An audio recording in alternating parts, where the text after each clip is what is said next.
Hi there. We're going to practice the C major chord and the A minor chord. Why? Because these two chords belong to the C major family, so they sound good together. Okay? And also it helps you get used to switching from one chord to another easily because you're just using one finger to change chord. That's a third finger. I'll show you in a bit.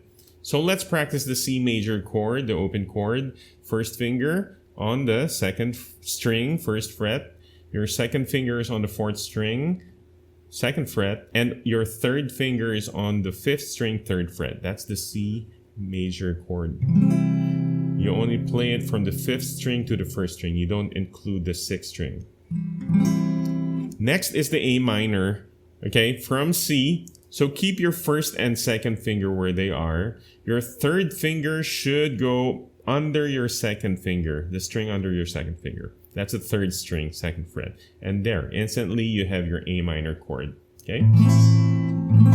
That's it. So really playing chords are easy, one chord at a time, but switching from one chord to the next is the challenge. So let's practice the C, strum it, and then practice the A minor.